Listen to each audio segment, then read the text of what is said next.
minhas luzes.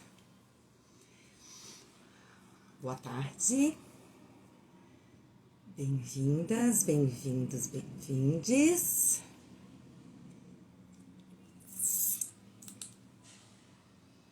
Patrícia, oi. Me diz se essa luz é melhor do que essa. Qual luz? Essa, que eu pareço a Matissa Adams, essa, né? Essa luz aqui. Eu vou botar o fone, que eu acho que eu vou ficar com um som melhor, tá?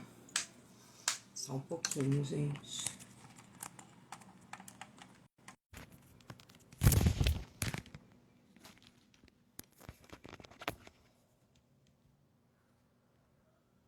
Essa luz, né? Eu achei que eu tava meio branca, meio pálida. É Cris. Assim não, né, gente? Parece assustadora, né? Assim, uma pessoa normal. Vou esperar o professor Rodolfo Pamplona, então, entrar e pedir para se conectar. Obrigada, que eu não estou vendo aqui ainda. Oi, Naval, bem-vindo.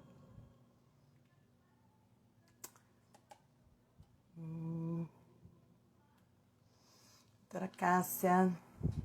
Se depois precisar, que eu tô com bastante parede em cima, se ele sumir, eu ajeito a minha posição aqui. Mas eu acho que por enquanto tá bom assim. Só mexer aqui na minha. Boa tarde. Ainda é dia, né? Hoje, que bom, né? Vou esperar ele entrar aqui. Ai, olá!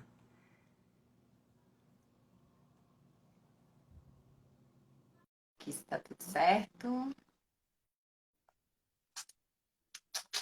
Homem pontual, gente. As audiências vão começar no horário. Vamos ver. Sérgio. Ah, deu certo. Então, olá, boa noite. Quadramento. Já Vocês estou estão me aqui. ouvindo bem? Só ver a conexão dele aqui. Agora Se a você conexão sumiu. ficar ruim, eu tiro os comentários, tá, gente? Alô? Pois é, mas não tá entrando. Peraí, tá rodando aqui a Alô? imagem. O sinal da Matra 12 sumiu. Quer que eu entre novamente? Quer que eu saia e entre? Alô? Travou, mas voltou? Travou, mas voltou? Pois é, o dele não Eu tá estou entrando. aqui. Eu acho que eu vou pedir para ele sair e entrar de novo. Alô? Porque o dele não rolou. Devo sair? Se você estiver me ouvindo, porque eu tô achando que para você é como Sim se você ou não? estivesse Vou entrar entrando, novamente. mas eu não tô vendo. Vocês estão vendo o professor? Não, né? O Rodolfo Pamplona, vocês estão vendo? Não. Agora ele saiu mesmo. Vamos ver se ele entrando de novo. Pois é, a minha imagem tá boa, não tá? O som também? Ah, era eu que não estava vendo ele. Isso já me aconteceu antes, mas com a Patrícia hoje deu certo. Ó, vamos de novo.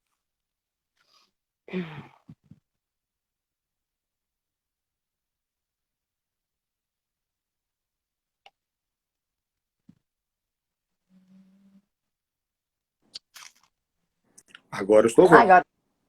Olá, Olá, tudo bem?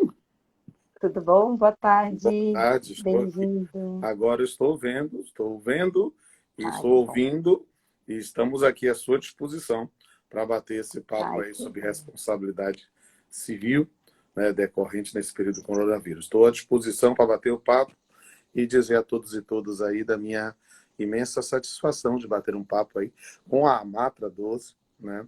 E meu pai era catarinense, meu pai era de Blumenau, e eu tenho, assim, muitos parentes aí em Santa Catarina, mas tem algum tempo que eu não vou, e agora, com esse período de pandemia, deve demorar algum tempo para poder voltar aí, mas eu gostaria muito de ter a oportunidade, quem sabe, quando retomarem as atividades presenciais, eu poder ter a oportunidade de rever os amigos e amigas aí do TRT da 12ª. E estou à sua disposição. Eu já vou anotar, porque fica o convite permanente para assim que a gente voltar às nossas atividades. Na qualidade de professora da Matra 12, eu te agradeço muito a disponibilidade de estar aqui conosco. É uma honra para nós da Matra e, pessoalmente, eu fico muito feliz porque eu tenho formação civilista, sou professora de Direito Civil de formação, juíza do trabalho por vocação, então eu tenho você uma forte inspiração, sempre tive. E a obra sua com Pablo Stozzi, meu muso, ela é tipo obrigatória para os alunos na área, então para nós é uma honra muito grande, né? Então, assim, o teu currículo é bastante conhecido, eu só vou passar aqui, até porque, além do seu currículo lindo jurídico, nós temos uma parte ótima, que é a sua parte artística, musical. Eu já te assisti cantando em congresso da LTR, é sensacional.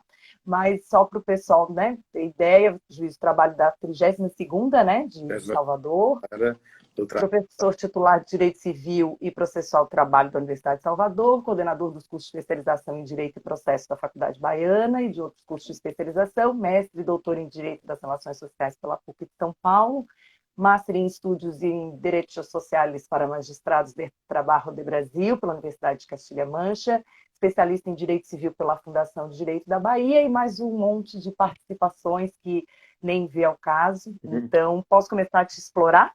Poxa, use-me e abuse-me, como beleza. Estou à disposição, que vocês perguntarem. Para mim é uma oportunidade maravilhosa debater e conversar, dizer aos amigos aí, notadamente de Santa Catarina, mas de todos os seguidores da Matra 12, podem me seguir lá no meu perfil no Instagram, né, R. Pamplona Filho.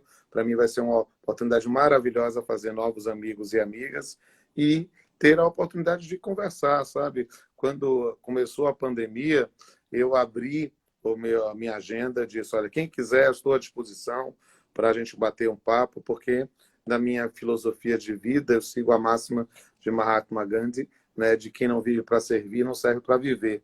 Então, eu fiquei brincando, o pessoal me chamava de rei das lives, e agora já me disseram que eu sou o papa das lives, porque eu fiz mais de 350 lives nesse período. Está tudo lá nos meus canais no YouTube. Essa live, inclusive, se me permitir, deixe aí disponível aí no perfil.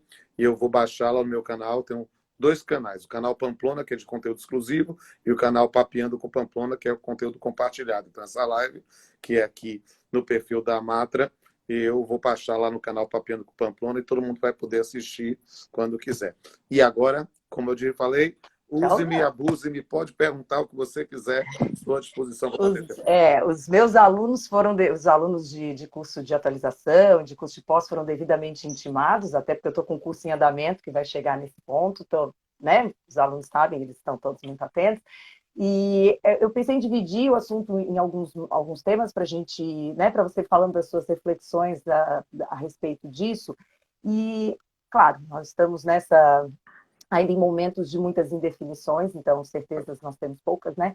Mas eu pensei em começar nessa parte, aquela primeira parte inicial, que tem mais relação com a Previdência, embora estivesse na MP 927, né? Então a gente teve a MP 927, que dizia no artigo 29 que não seria considerado Covid ocupacional, salvo comprovação do nexo. Aí a gente teve a suspensão do artigo, e até acho interessante o voto do ministro Fachin, no sentido de que era porque onerava o trabalhador, ou seja, ele entendia pela inconstitucionalidade porque trazia o ônus da prova para o trabalhador em si. Depois a gente teve o artigo, o PL de conversão, não sei se chegou a olhar o PL de conversão da MP 929, que não passou, ele tinha um artigo, que era o artigo 32, que trazia o entendimento de nexo presumido para atividades da saúde. Certo. E para os demais, mediante comprovação. Depois disso, a gente ainda teve, eu estou pela ordem, porque senão já era, a portaria 2309, que disse que sim, em atividades de trabalho, obviamente, e depois a 2345, que tornou sem efeito essa portaria. Mas aí, acho que a gente estava partindo da ideia de nexos presumidos, nexos já reconhecidos e tudo mais. Com isso tudo não acontecendo, né? Com isso não existindo, nós voltamos ao princípio, voltamos ao artigo 20 da Lei 8.213, é isso? Exatamente, então, fez um resumo perfeito. Esse, para os seus alunos, para suas alunas, peguem esse resumo, porque tem aí todo o iter procedimental, toda a via crucis que foi esse tema. Eu vou dizer a mesma coisa, apenas com outras palavras. Na verdade, nós precisamos compreender que falar sobre o enquadramento o artigo 29 da MP 927, na verdade, quis blindar a atividade empresarial, né, do enquadramento da contaminação por Covid como doença ocupacional com acidente de trabalho, por causa de todas as repercussões patrimoniais, não somente a questão do afastamento, porque isso não seria um problema, mas sim a questão da estabilidade no emprego do artigo 118 da Lei 8.213. E aí o que é que acontece? Trouxe essa ideia dessa blindagem e o Supremo Tribunal Federal afastou a eficácia desse artigo 29 da MP 927 e o fundamento, assim, os votos predominantes, eles vão no sentido de que não seria possível fazer essa linha de raciocínio. Deixa eu mandar um abraço aqui para a doutora Sônia Roberts, que tem há anos que eu não vejo, né? Acho que a última vez que eu a encontrei, poxa, a última vez que é uma amiga muito querida, não, ela é uma pessoa extraordinária. doce de pessoa. E olha, a última vez que eu palestrei no TRT no 12ª, ainda estava naquele caos aéreo dos controladores de voo, que foi uma palestra louca que eu fiz aí, porque minha palestra acho que estava marcada para 2 Foi aquela vez que horas. você saiu correndo? Hã? Foi aquela vez que você saiu correndo? Esse mesmo. Depois, a última né? vez que eu fui, exatamente. E foi um negócio absolutamente louco. Eu peguei o voo 6 horas da manhã em Salvador para chegar em Florianópolis no final da manhã, ia palestrar 4 horas da tarde e pegar o voo, acho que era 7 da noite. Uma coisa assim que eu fiz realmente por amor à camisa. Só que o meu voo atrasou tanto que eu cheguei no local da palestra às 5h30 da tarde, para ir embora às 7. Aí interrompi a palestra do Rossal, falei em 30 minutos e saí correndo para pegar o voo de volta. Ah, mas o Rossal é de casa, o Rossal está sempre aqui. O Rossal, não tem problema. É um gentleman, eu sou assim, do fã-clube do Rossal. E aí foi uma coisa assim maravilhosa, né? Mas um negócio de maluco. Eu cheguei correndo e saí correndo mais rápido ainda, né? Mas voltando aqui à Vaca Fria. Então, foi só para lembrar da última vez que eu vi a Sônia, para você ver quanto tempo tem isso, né? Então, viu, Sônia? Convite, vamos para Salvador, Sônia, partiu. Ponto. Venham para Salvador, Sônia, será vamos lá. Prazer receber todos e todas aqui e me chamem para Santa Catarina, porque aí, mas não me chame mais negócio de sair correndo, para eu ir e poder aproveitar aí e rever a parentada toda. Mas voltando à Vaca Fria.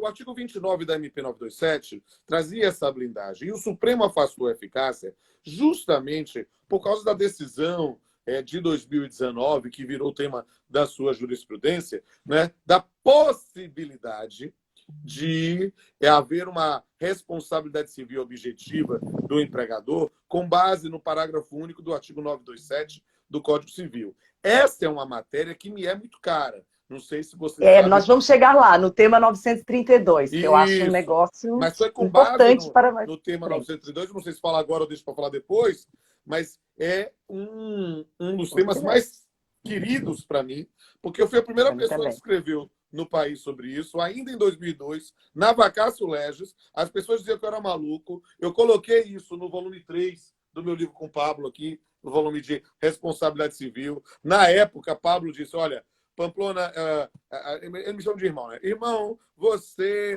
eu vou botar, eu acho que esse vai ser o tema do livro, mas eu não estou muito seguro. Aí eu, tá certo, irmão, bota como tema do livro, puxa uma nota de rodapé e diverge de mim na nota de rodapé. Isso ficou clássico, porque a gente fez uma nota de rodapé em 2002, eu dizendo que podia ser objetiva e Pablo dizendo que tinha mais simpatia pela responsabilidade civil subjetiva, né? E em 2019, o Supremo decidiu, né, o voto prevalecente, exatamente na mesma linha que eu tinha defendido 17 anos antes.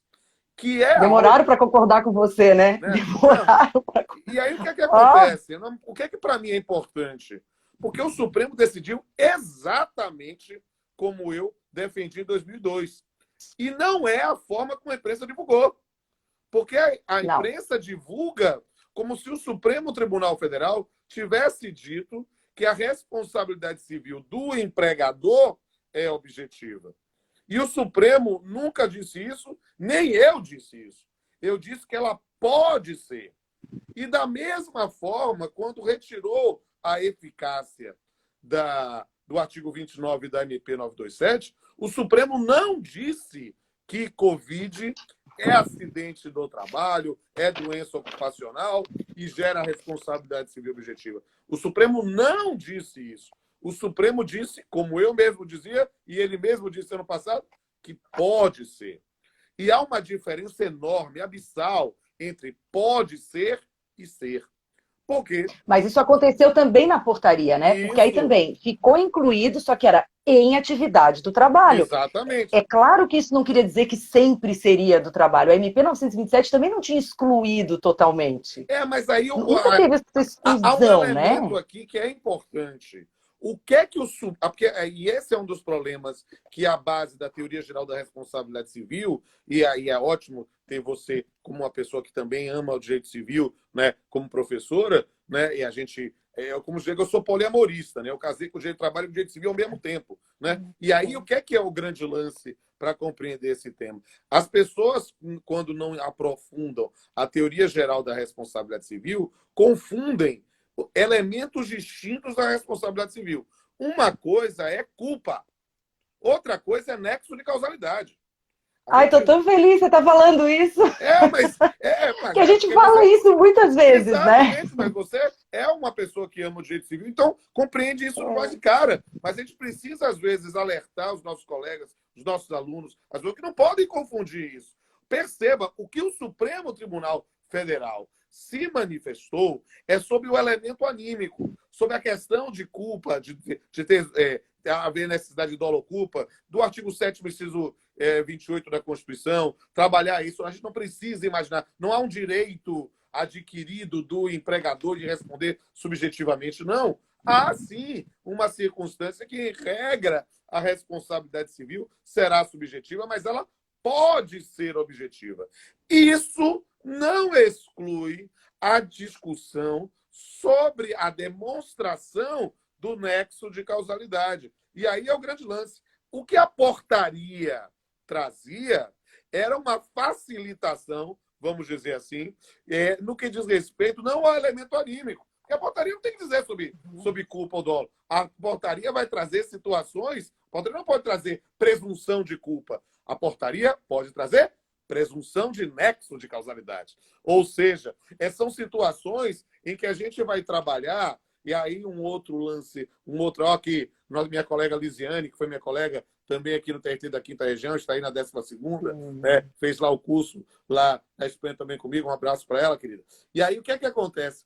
A gente precisa entender que a lógica da portaria é uma lógica muito próxima da noção, a portaria que foi revogada, né? Da noção do nexo técnico epidemiológico. Porque a Era isso que eu ia discussão te sobre o perguntar. nexo Era para técnico. chegar nessa. Era para se aproximar da ideia do nexo epidemiológico, não era? Isso, é lógico. Porque o que é que a gente precisa entender para aqueles que não têm intimidade com responsabilidade civil? É que demonstrar conduta e demonstrar dano é muito fácil. Difícil é demonstrar nexo e demonstrar culpa. Quando você tem uma possibilidade de uma presunção de nexo de causalidade, como tem no nexo epidemiológico, como era a lógica da portaria, isso facilita muito a dedução em juízo da postulação, sem prejuízo de demonstrar o dano e a conduta. E, obviamente, nas situações. É porque eu já estou. Desculpe, às vezes eu estou tão acostumado com essa linguagem Embala, rápida embala. das lives que eu já estou adiantando as Embala. conclusões. Me perdoe, eu sou aquele cara que solta spoiler o tempo todo. Né? Mas o que é que acontece? Nessas circunstâncias, aí nós vamos chegar a uma determinada situação em que, com base na decisão do Supremo, com base com o tema da jurisprudência, com base na retirada de eficácia do artigo 29, e a MP 927 caducou, então mais fácil ainda. Como é que ficamos, no final das contas, né? Tudo como dantes no quartel de Abrantes antes da pandemia? É imaginar que, nessas circunstâncias, alguém que se contamina com a Covid-19 por si só é doença ocupacional? Não. Sem trabalho? Não. É uma situação que pode gerar um afastamento. Se houver a demonstração do nexo de causalidade com o trabalho, poderá ser uma doença no trabalho e se enquadrar nos benefícios correspondentes da Lei 8.213. E mais. Tá, e o ônus da prova? Fala para mim do ônus da prova do nexo. O que você pensou sobre isso? Aí eu lhe digo, confesso a ti que nesse ponto a gente está trabalhando com uma pandemia. Com uma pandemia.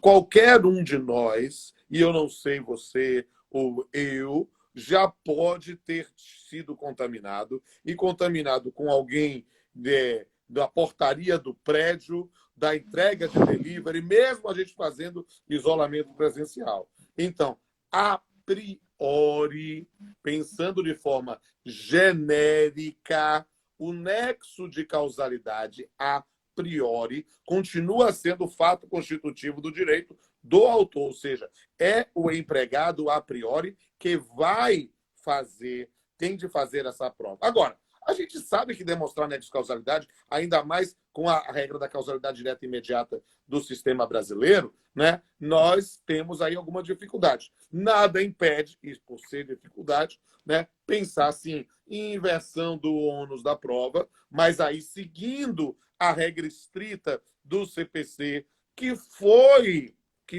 adotada pela reforma trabalhista, ou seja, com a declaração expressa do magistrado de que está invertendo o ônus da prova e que garante a produção de prova. Imaginar que é uma inversão do ônus da prova por presunção legal é algo que, digamos assim, talvez seja avançado demais para um sistema sem uma positivação nesse sentido. Agora, falei genericamente, em abstrato. Agora, a gente precisa entender que há determinadas situações, independentemente da revogação da portaria, e eu confesso que isso é claro que a gente está falando de aspectos relacionados a questões que a gente pode vir a julgar, mas falando em abstrato, eu não tenho a menor dúvida, uma pessoa está fazendo uma pergunta exatamente nesse sentido, mas aí eu vou além. Quando nós estamos imaginando que pessoas que estão trabalhando diretamente no combate ao vírus, médicos, enfermeiros, quem está na linha de frente e foi contaminado, aí, minha amiga, nós podemos imaginar, aí sim, uma presunção de termos, não somente uma situação de uma presunção de nexo de causalidade. Por quê? Porque o indivíduo está indo diretamente para ter contato com isso, e aí a gente pode, para efeitos formais, fazer uma inversão com muito mais liberdade, se for o caso, e, como eu digo, não confundam o nexo de causalidade com a questão do elemento anímico. Nessa situação, para mim, tranquilamente aplicar o parágrafo único do 927. Abstrair... Já considerando a atividade de risco mesmo. Então, a gente vai considerar o nexo presumido e atividade de risco, que eu me lembro que no tema 932, a ideia do ministro Marco Aurélio era que fosse já do artigo 193 da CLT, que fossem só as atividades periculosas. E aí isso não passou. Não passou. Ficou para comprovar atividade de risco, porque só periculosa não faz muito sentido para nós, né? Aí perceba, se a gente seguisse a linha do voto do ministro Marco Aurélio, que eu me dou bem com ele, sou amigo, sou... Não, ele é ótimo, é só divergimos. Mas fiz um episódio lá do Papeando com Pamplona com ele, foi divertidíssimo, porque ele é muito bem-humorado. Mas perceba que se a gente fizesse essa linha de seguir a ideia da periculosidade, nós estaríamos esvaziando o parágrafo 1 do 927. Porque o parágrafo 1 do 927, ele trabalha com um conceito jurídico indeterminado que tem de ser colmatado pelo magistrado. Não se trata de um critério positivado adrede, não se trata de um critério estabelecido em lei para efeito de segurança jurídica. Não! Eu costumo dizer sempre para os meus alunos que a gente precisa entender que no mundo do direito gera uma situação, às vezes, complexa, que é o que eu chamo de saudade da legislação revogada ou nostalgia da doutrina superada, né? Então, as pessoas costumam falar sobre o Código Civil de 2002 ainda com modelo, com paradigma do Código Civil 16. E ainda continuam falando, olha, responsabilidade civil subjetiva é regra e objetiva é exceção. Para com isso. O sistema mudou. Nós temos hoje um sistema dual de paralelismo de responsabilidade civil subjetiva com objetiva em função de atividade de risco acentuado. Então, essa é uma oportunidade da gente abrir os horizontes para pensar nessa aplicação. Estou falando demais. E você não pensa... Não, eu estou adorando, é isso mesmo, a ideia é essa. Mas eu tava pensando, uma coisa que eu costumo dizer para os alunos, quando eu vejo que há uma certa dificuldade nessa compreensão de como vai funcionar, então, no voto do ministro Marco Aurélio, ele queria fechar a questão, né? Ele queria já criar... Ele já queria criar as atividades de risco que não foram criadas nem para fins de Código de Defesa do Consumidor. Então, para aquilo que o Código Civil foi criado, relações civis e, de uma certa forma, no Código de Defesa do Consumidor, a gente tem, porque a gente tem a responsabilidade objetiva lá também, não há referência, não há um rol de atividades perigosas. Então, a ministra Rosa Weber falava isso. Por que haveria um rol de atividades perigosas para o trabalhador, que eu sempre falo que também é o hipossuficiente? Porque às vezes parece que as pessoas esquecem que o trabalhador ele é o hipossuficiente, assim como o consumidor é o hipossuficiente na relação de consumo.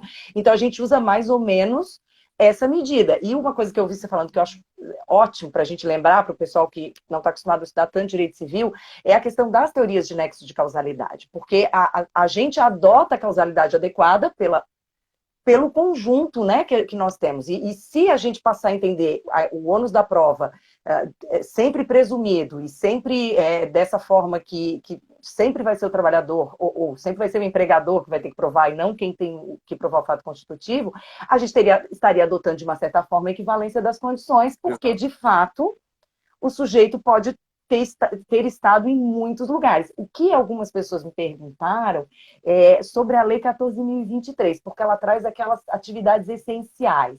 Só que aí, eu começo a olhar as atividades essenciais, eu sempre brinco, assim, porque a gente tem algumas, assim, médico, enfermeiro, fisioterapeuta, para a gente usar como aqueles que estariam próximos do nexo presumido ou da inversão do ônus da prova, né, conforme a situação.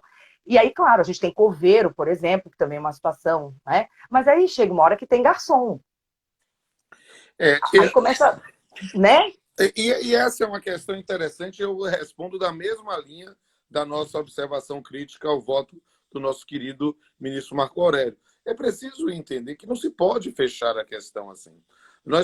A lógica de pensar em uma atividade de risco acentuado é justamente com pessoas que estão trabalhando diretamente com o vírus. Não é por causa de uma previsão legal específica. Até mesmo porque, a menos que a pessoa não tenha percebido o que tem acontecido nesse país, a Lei 14.023 foi uma situação de um lobby. E aí, para inclui ou não inclui academia de ginástica, inclui ou não inclui cabeleireiro, inclui ou não inclui bar. Então, na verdade, dentro de um conflito político em que a gente tenha quase uma negação da ocorrência, da gravidade dessa guerra contra um inimigo invisível e silencioso, mas muito mortal, a gente acabou entrando nessas idas e vindas. Eu acho que o direito é sério demais para a gente entrar nessas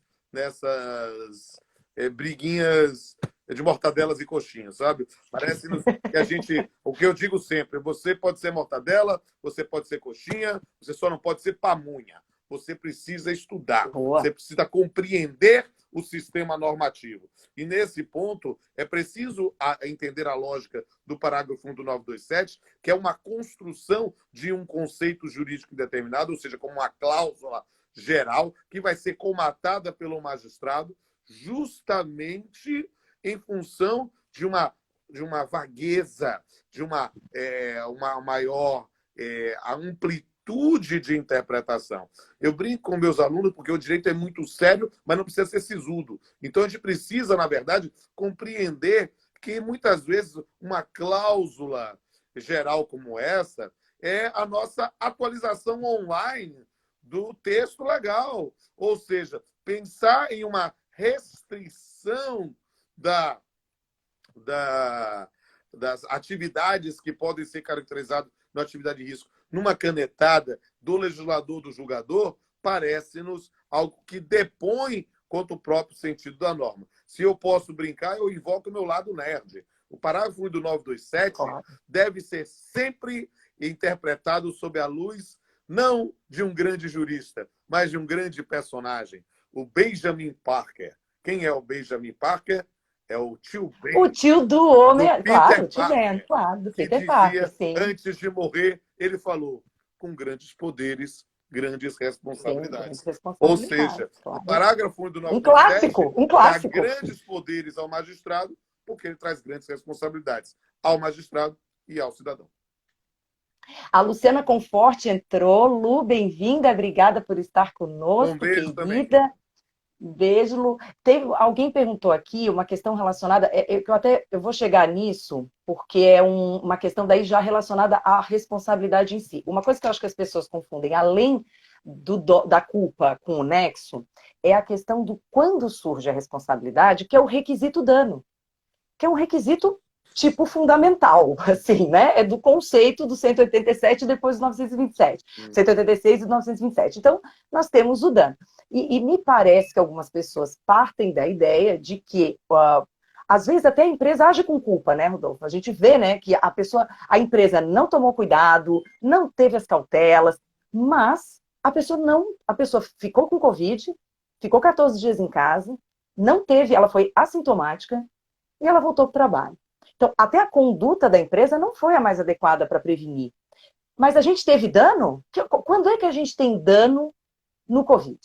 Olha, aí você me permita falar como colega professor de Direito Civil, né? Por quê? Porque essa é uma questão que, como professor de Direito Civil, que ama o direito do trabalho, o estilo de trabalho, e ama atuar com os nossos colegas, eu fico dizendo que a gente, às vezes, precisa resgatar os conceitos fundamentais para que as pessoas possam entender. Me permita, antes de falar de dano, falar de culpa.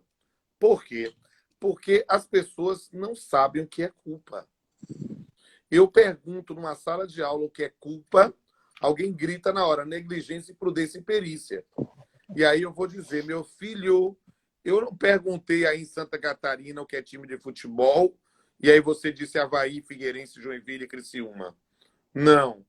Eu perguntei o que é, eu não pedi exemplo. Negligência, imprudência e perícia são exemplos de culpa. O que é culpa? Porque se você apenas consegue responder enquadrando em um exemplo ou em alguns exemplos que aprende na graduação, você não sabe do que está falando. Então a gente precisa entender o que é culpa. Culpa, na verdade, é uma violação a um dever jurídico pré-existente. E fazer homenagem a Chapecoense também, por gentileza aí. A Chape é o Coisa linda. segundo time de todo mundo. Então, bote lá. Então, nesse ponto, você tem uma violação a um dever jurídico presente. Dever, muitas vezes, que decorre de preceito legal, mas eu achei ótimo você falando, só me permita só acrescentar, não é só um 86 e o 927. É um 86, 187, na noção do Adoro. abuso de direito, porque um dos critérios para a definição de abuso de direito é a violação à boa-fé. Ou seja, nesse ponto, nós podemos pensar em determinadas circunstâncias em que há uma violação de um dever de cuidado, de um dever de cautela, de um dever de informação, de um dever de preservação, tudo decorrente da noção de boa-fé. E aí você vai achar o respaldo justamente para essa menção que você nos trouxe agora, dessa empresa que não teve a devida cautela. E perceba, a noção de boa-fé objetiva é resgatar conceitos que são milenares. A ideia do bonus pater familia, que é uma expressão hoje politicamente incorreta do direito romano, ou do vis bonan do direito norte-americano, né? Entre outros, mandar um beijo aqui para minha namorada, Aline, que apareceu aqui, deu um tchauzinho, né? E aí, nesse ponto, é preciso também fazer um registro sobre essas questões. Por quê? Porque, de fato, a gente compreendendo o que é culpa, agora a gente pode também definir o que é dano. Quando eu pergunto o que é dano em sala de aula, né, a pessoa logo grita prejuízo. Eu digo, calma, calma.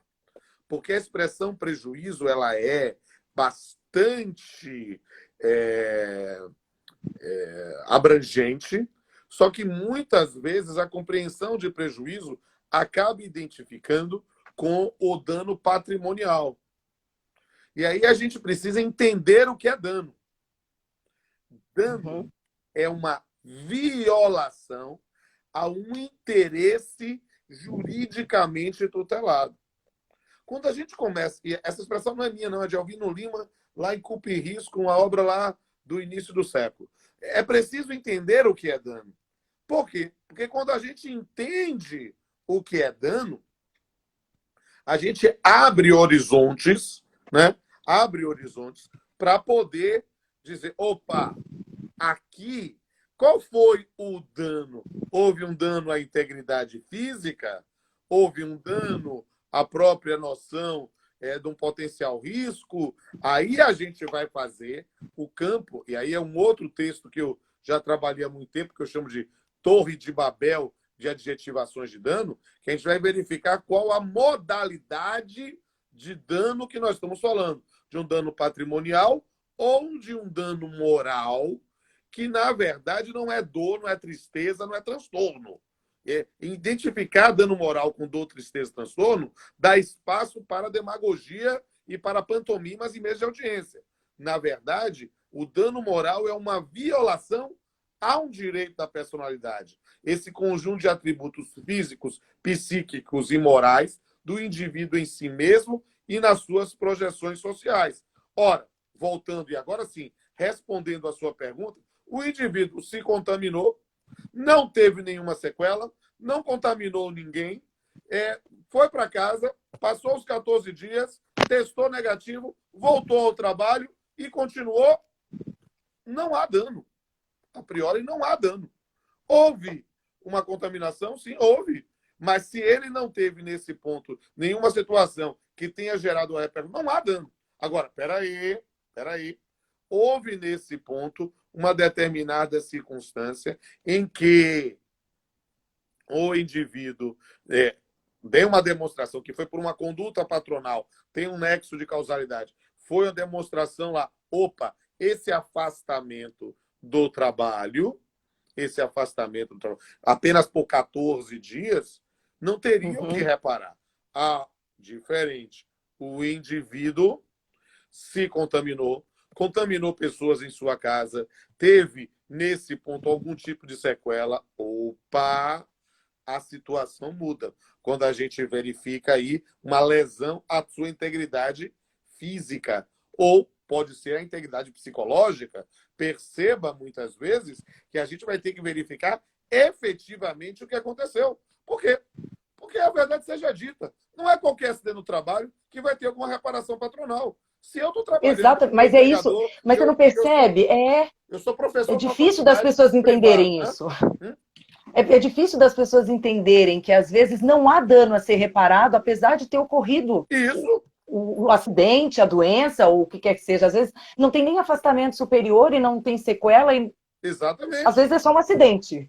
Simplesmente foi um acidente. E aí a gente pode falar de uma forma informal, shit happens. Acontece. Eu estou trabalhando lá na minha iniciativa privada como professor, tomo um tombo, caio, fico lá, machuco a perna e de repente, me afasto 1, 2, 3, 5 dias. Depois de 5 dias, cicatrizou, voltou. Houve acidente? Houve. Houve dano? Houve. Esse dano é reparável? Opa, nesse ponto já houve a cicatrização. Foi algo imputável ao empregador? Não, foi um acidente, simplesmente um acidente. As pessoas, às vezes, confundem o enquadramento com o acidente com a ideia da responsabilização. E aí, para tentar abrir os olhos, às vezes não é fácil para quem não milita, entendeu? Às vezes, para quem milita não é fácil, imagina para quem não milita, né? Eu sempre dou o exemplo do acidente in itinere. O acidente in itinere é acidente. É acidente de trabalho. Se eu pego o carro, bato o carro na direção da minha casa para o trabalho, do trabalho da minha casa, é acidente de trabalho. Tem toda a proteção previdenciária. E me afasto mais de 15 dias. Mas meu empregador tem alguma coisa a ver com a história? Nada. Foi uma barbeiragem minha. Entende? Essa é trabalho. Mas você não acha que confundem? Mas é porque confundem o efeito previdenciário com o efeito trabalhista. Isso! Então, o que acontece? A pessoa afasta mais de 15 dias... inteligente é isso. Matou logo a questão. Né? Aí a pessoa vai afastar. Se ela ficou mais do que 15 dias e teve benefício acidentário, artigo 118, então ela tem a garantia de emprego, mas isso é um efeito previdenciário trabalhista. Exato. E no caso do in itinere, é o que tem. FGTS do período, estabilidade, Mas tem gente que entra com ação querendo responsabilizar o empregador pelo acidente de moto que teve no caminho para o trabalho, partindo de uma ideia de que ele responde pelo transporte em si, e aí não tem como construir muito essa lógica, né? Que Se é o, diferente de se quem. Até eu estou vendo a pessoa tem. As empresas estão com medo de emitir CAT, Rodolfo, porque o afastamento foi só de 14 dias, então a gente não precisa emitir CAT. Só que isso gera ou se eu emitir CAT, depois a responsabilidade vai ser minha, se ele tiver. E às vezes, assim, ele fica, às vezes, um mês afastado, precisou de tratamento e tal. Mas isso não vai. O fato de emitir a CAT, é importante que as pessoas se lembrem que isso não implica numa responsabilidade civil necessariamente, né? Exatamente. Tem uma coisa que Exatamente. perguntaram aqui pra gente sobre se o empregador sabia, que eu acho que tem a ver com dano, sabe? Se o empregador sabia que o empregado tem doença crônica, como diabetes, e impõe a presença física do empregado que vier a se contaminar. Então, de fato, o empregador cria uma situação de maior risco porque ele é um vulnerável, né? Perfeito. Então, em vez de afastar, ele cria uma situação de risco para o vulnerável. Mas o fato dele se contaminar pela Covid, então, até pode haver alguma coisa relacionada a essa tensão que gera para esse trabalhador por ter que trabalhar nessa situação e tal. Mas se ainda assim ele contaminado pela Covid, mas ele também não apresenta aqueles sintomas graves, embora ele seja um vulnerável, porque a gente está vendo situações das mais diversas também entre os vulneráveis, você vê dano a ser indenizado em relação a Não. esse risco que ele sofreu? A priori, não. Essa situação, A né? Não? priori, não. O que eu vejo é que há potencialmente culpa. Ou seja, aí é uma circunstância que nessa postura do empregador, tendo conhecimento que se trata de um trabalhador com, com grupo de risco, alguma comorbidade, alguma coisa assim, ele está incidido de uma forma que é, no mínimo, imprudente. Né? Então, pensando nessa noção de pandemia. Agora, se o indivíduo, embora tenha se contaminado, não tenha tido nenhum tipo de sequela, de algum tipo de repercussão, de algum tipo de contaminação a ponto de gerar alguma dano a ele, é uma situação de um fato da vida. Então, a priori, não se trata simplesmente de uma responsabilização porque o cara pegou Covid. Porque cada um pode. É uma circunstância. Agora, perceba, aí há um campo aí que é ônus argumentativo. Entende? E aí eu não vou lhe fazer uma resposta peremptória, porque aí é um campo de amadurecimento jurisprudencial. Se efetivamente essa tensão, esta situação, né, mesmo não tendo uma sequela específica, esta hipótese, por uma conduta, vamos chamar assim, abusiva do empregador, o indivíduo se contaminou, se isso é um dano reparável, eu deixo a resposta para a jurisprudência. Por quê? Porque a gente vai mudar de ideia várias vezes, né? Eu acho, sobre eu esses acho que assuntos. só não muda de ideia quem não tem ideia para mudar. Entende? Então, eu acho que é algo que a gente pode levar a uma reflexão sobre o tema. Eu digo com absoluta liberdade. Eu digo, na condição mesmo de professor de direito civil, eu tive muita resistência, por exemplo, à súmula 387 do STJ, nessa noção da autonomia do dano estético em fase de dano moral, né? Tendo em vista o quanto a gente dividia esse dado. A gente decidia o aspecto estético na fixação da reparação do dano moral. Acabou criando apenas mais outro tipo de postulação fora dos limites objetivos da conjugada. E aí que é um problema que é justamente o que eu chamo de Torre de Babel, porque a gente pode pensar em dano psicológico, a gente pode pensar em outras modalidades reparatórias, a depender da adjetivação. Então, aí A gente já tem, né? Já tem dano existencial, já tem. Agora a gente Exato. já está ampliando. A perda de uma chance já é considerado um dano autônomo também Exato. para vários autores, né? E até o pessoal, assim, uma coisa que eu estou vendo que várias pessoas estão perguntando nesse sentido, aquela questão que a gente estava falando da culpa da empresa. Então, eu até estava olhando aqui, a portaria 20, aquela portaria 20 do Ministério da Só Saúde, para fazer junto um com o comentário aqui Ministério. com essa observação que eu achei interessante, que é o campo. Acho que é um bom tema para TCC. Se o Também estou medo, pensando nisso. se o medo é indenizável. É, Se há É o isso. Mas é receio, se exatamente. há o medo, não somente de se contaminar ou já contaminado, o medo de morrer, é por si só um atentado à integridade psicológica que pode ser objeto de algum tipo de reparação. Esse é um tema que eu não tenho como responder objetivamente, né? Tendo em vista que é algo que precisa de uma maturação jurisprudencial, mas é um tema fascinante. Aqui é ônus argumentativo puro.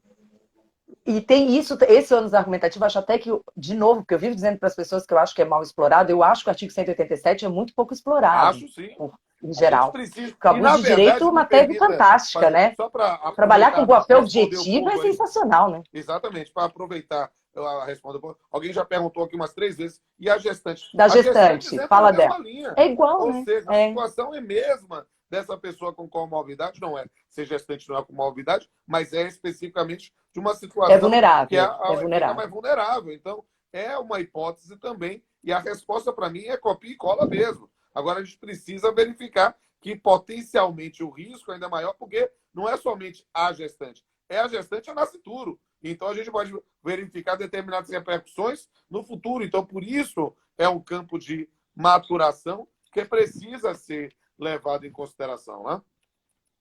Você não acha que dá para a gente pensar, em termos até de Ministério Público do Trabalho, num dano moral coletivo para essas empresas, na situação que a pessoa perguntou, por exemplo, que sabe que tem os vulneráveis e obriga a trabalhar É, presencialmente, expõe as pessoas ao risco, e as pessoas criam essa tensão. A gente sabe que tem gente que é muito relax, que, me chama, eu vou. Tem gente que vai, tá tudo certo. Tem gente que fica muito ansioso porque sabe que está numa condição, cuida de um familiar idoso, tem receio. E aí, quando a gente junta isso tudo, será que a gente abre um campo dentro do abuso de direito daí é, para chegar no eu acho perfeito, a dano moral observação é coletivo? perfeitinha. A gente imaginar que é uma tutela transindividual que não pode ser dispersada. Ou seja, eu não tenho a menor dúvida que, pensando em tutelas de interesses transindividuais, pensar na ampliação desses horizontes para pensar numa atuação do MPT é, sem sombra de dúvida, um espaço amplo para essa atuação. E eu me permita complementar a observação anterior. A gente precisa cada vez mais se debruçar sobre o artigo 187. Né? A gente precisa, na verdade, acordar para essa realidade. Por quê? Porque o artigo 187 já é utilizado por nós o tempo todo, muitas vezes sem percebermos. Eu não consigo imaginar hoje, num sistema normativo que ainda não positivou em regra infraconstitucional, claro, para discutir Convenção 190 da OIT, o que é que seja, mas a gente não tem uma previsão genérica positivada sobre assédio moral, né? Mas, na prática, nós temos. O assédio moral bombou. O assédio moral está nas nossas pautas todos os dias. E a gente decide matéria de assédio moral com base no 87, ainda que a gente não perceba. Porque a maior parte das circunstâncias são situações em que texto fora do contexto vira pretexto. Ou seja, determinadas condutas que em outros ambientes, em outra sintonia fina, seria perfeitamente aceitável. Mas naquelas circunstâncias, nós temos aí uma situação que pode gerar uma reparação. E lembrando que o 927 puxa 186 e 187, e o 187 há muito, pela doutrina, é enunciado da jornada de direito civil da Justiça Federal, é a hipótese de responsabilidade civil objetiva. Porque Objetiva. o abuso de Essa é a direito vantagem, né? é abuso de direito de critério finalístico. Não é especificamente de algo que eu precise demonstrar culpa. A situação é a violação ao que ordinariamente se espera. E até essa ideia de essa questão do abuso de direito que eu vejo, eu tenho visto umas decisões recentes em relação ao direito à indenidade, quem é despedido por entrar com ação judicial contra a empresa. Uhum. E a despedida traz o dano moral pelo abuso de direito, claro, naturalmente, né? E isso também, no caso do assédio moral, por exemplo, a gente trabalha mais ou menos nessa linha que a gente está dizendo de quem fica com medo. A gente analisa individualmente no assédio moral. Às vezes as pessoas são mais sensíveis e isso tem que ser levado em consideração também num dado momento para a questão do dano moral, né? E nesse sentido essas novas formas de pedir reparação, eu acho que ainda se utiliza pouco. Eu sempre falo para os alunos, eu falo para o advogado, quer que o teu recurso chegue no TST, você tem que ter violação legal. E poucas pessoas se lembram de colocar o artigo 187 lá no começo da fundamentação, junto com o artigo 927. E isso já podia estar formando, né? Porque o abuso de direito é um ato ilícito que não exige culpa, então é um baita, né? É um baita ato ilícito mesmo, né? E acho que a Ediane, a menina que está falando aqui, ela está super feliz porque o TCC dela é a contaminação pela Covid. Nós estamos aqui fornecendo bases para ela continuar com o seu desenvolvimento. Depois você pode, inclusive, compartilhar conosco, que gostaremos bastante, não é mesmo, Rodolfo? E também quero cumprimentar o Carlos Begales, que é meu colega de concurso, mas que voltou para o Goiás, de quem eu sinto falta todos os dias, o cara que sabe tudo de execução, de vez em quando eu me socorro dele. E aí, nessa questão ainda, então, da culpa, a portaria 20, você acha que pode ser usada? Porque a portaria 20 tem, assim, 1 bilhão de medidas a serem tomadas. Uhum. Que inclui, por exemplo, quando a empresa fornece o transporte. Até porque, assim, em várias cidades o transporte coletivo até hoje não está possível, né? Então, tem utilização de máscara. A máscara na EPI é uma outra questão, né? Então, fica a utilização de máscara, a questão de distanciamento, todas aquelas medidas e principalmente as normas esclarecedoras do tipo, do que tem que fazer, quanto que tem que lavar a mão, isso tudo está na portaria 20. Você acha que depois isso pode ser usado para a questão da comprovação de culpa? Parece-me que sim, porque a partir do momento que a gente define culpa como uma violação a um dever jurídico pré-existente, o descumprimento de determinados preceitos que tenham sido estabelecidos como norma genérica e impessoal aplicável a todas as empresas, pode ser o caminho, sim, para pensar nessa responsabilização. Registre-se ainda um outro elemento, né? Que você trouxe aí também, embora na portaria 20 seja mais incidental, que é a discussão quando o empregador faz o transporte do empregado. Porque Isso. nessa circunstância, quando o empregador faz o transporte do empregado, teoricamente, nós temos aí um contrato de transporte, ainda que seja gratuito. E na forma do Código Civil de 2002, é a hipótese de responsabilidade civil objetiva. Ou seja, se foi no transporte, propriamente dito, aí é uma discussão de nexo de causalidade, abstrai também o elemento culpa. Você não acha que pode estar acontecendo? Eu tenho muito receio disso. A questão da Lei 13.979, depois da própria portaria, para afastamento das pessoas que têm possibilidade, porque a portaria fala assim, né, que tem possibilidade de desenvolver os piores sintomas da doença. Então, a questão não é facilidade de contaminação, é desenvolver os piores sintomas da doença. Você não acha que, às vezes, que isso pode gerar essa história, às vezes, da proteção do vulnerável, não pode gerar despedidas discriminatórias? Quer dizer, que a gente não acha que essa proteção pode se virar... Porque eu vejo idosos, eu já estou vendo idosos sendo despedidos, porque eles não podiam, aposentados, por exemplo, que não podiam receber o benefício emergencial da MP e da Lei 14.020, aí não, eles até queriam fazer a suspensão mesmo sem receber mais nada, para não perder o vínculo, e vários foram dispensados. E o argumento é esse: nós estamos te protegendo, porque você é a pessoa do grupo de risco. Você não acha que isso pode acontecer? Bem, do campo da possibilidade, sim. Agora, é algo que é bem complicado, é bem complexo no que diz respeito às hipóteses para a caracterização. Nós temos aí elementos, né, que vão pensar em subjetividades, vão pensar em argumentações, vão pensar em presunções, porque, de fato, realmente nós temos que imaginar, para sentir uma lógica de análise econômica do direito. Dinheiro não dá em árvores. Alguém vai ter que pagar. Alguém vai manter uma relação de trabalho. Nessas circunstâncias, precisamos pensar em redução da atividade econômica, porque houve modificações substanciais aí. Nesse ponto, alguém vai ter que pagar por uma redução.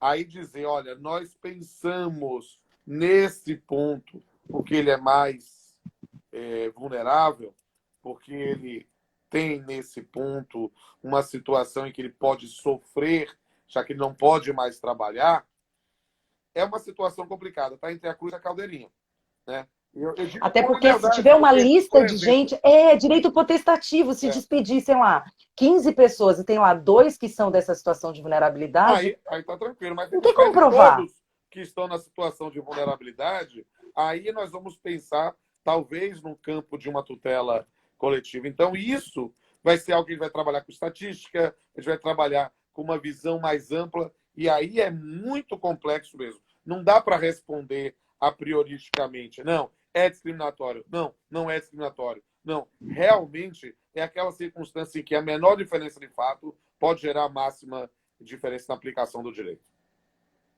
E a Nana também me perguntou aqui sobre, porque ela é minha aluna, ela está aqui super, sobre a prescrição. Que, na verdade, o que as pessoas estão muito preocupadas, e todos nós estamos, é com as sequelas. Porque tem gente que está se saindo bem num primeiro momento, mas já está desenvolvendo, voltando com problemas pulmonares posteriores, demorando para se recuperar, tendo problemas de trombo, né? Tem gente com problema venoso. E aí a gente tem a súmula, enfim, a gente tem o entendimento de que é quando tiver certeza, né, da incapacidade, que pode não chegar a ser uma incapacidade, mas certeza da sequela, enfim. E aí, como é que a gente vai fazer para pensar na prescrição a partir dessa ideia? Quanto tempo a gente vai saber depois que isso acontece? Quando será que isso... Será que a gente vai conseguir definir isso? Eu estou te perguntando porque eu realmente não sei te dizer. Essa é uma questão bem complexa também. E por que que é complexa essa questão? Porque a gente vai ter de analisar. Lembre-se especificamente do RGES, a 14.010, que suspendeu os prazos prescricionais até 30 de outubro. Voltou a Se aí você correr. entende que aplica também, né? Mas você também entende que aplica Tranquilamente. para nós, A né? Eu norma também, tá? geral Eu é para escrevi aplicar sobre isso. para todo Sim, jeito ok, privado, não tenho a menor dúvida, e não ok. tem prescrição, não teve prescrição correndo até 30 de outubro com base no RJET. Não tenho menor sombra pálida de dúvida nesse sentido. Agora, a discussão agora é sobre efeitos da Covid que surjam posteriormente ao retorno. Há alguma construção há algum tempo em relação a acidentes de trabalho, né? Há discussões sobre fatos supervenientes em que a gente possa admitir uma protração, né, do prazo, do desacordo da contagem do prazo prescricional. Mas aqui é preciso uma demonstração inequívoca de que esta situação, este dano, realmente só se manifestou posteriormente. E aí, realmente, é uma questão a ser tratada com muito cuidado. Então, como o tempo ruge, como é tudo, quando é bom, o tempo passa muito rápido, nós estamos nos encaminhando para o final. Até a Gabriela perguntou uma coisa aqui que eu sei que geraria uma resposta muito longa, que está relacionada a outras doenças. Eu vou começar a me despedir de você, né? Eu sei, Gabriela, eu também acho, mas eu acho que isso exige uma resposta maior da questão de doenças para quem ficou no teletrabalho, ou seja, decorrentes, enfim, Eu acho que acho que abrange muita a coisa. doença em teletrabalho vai ser uma das grandes questões a ser decididas nos próximos tempos. Nós estamos ainda, né, numa fase, eu fiz algumas lives com a Adriana Calvo, né, a gente fez quase trilogias sobre teletrabalho e efetivamente nós estamos vivendo uma situação em que há a quantidade enorme de novos problemas a ser enfrentados e que a gente não tem resposta ainda. Vai ser uma maturação jurisprudencial. Mas é o nosso desafio, eu também acho que é o nosso grande desafio dos próximos anos. Você quer deixar. A Sônia queria que você declamasse um poema, mas eu vou te deixar aqui uns 40 segundos para você se despedir do pessoal. Desde já te agradeço, porque se caiu, já te agradeci. Agradeci a todo mundo, Oscar, meu colega, Dani, todos os meus colegas que estão aí. Mas deixo com você, se você quiser declamar um poema, eu vou achar lindo. Pode cantar também, não tem problema.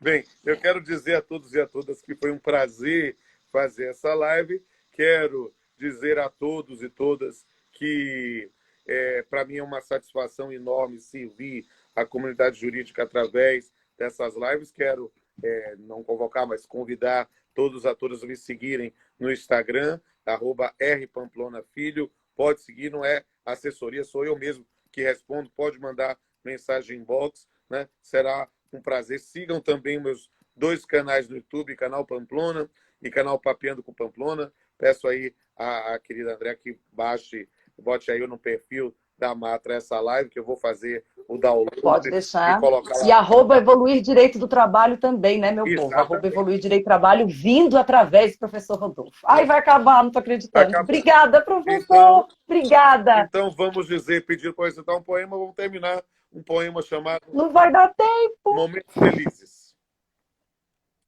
Quando estamos tristes, lembranças felizes nos fazem seguir, mesmo que não saibamos para onde vamos.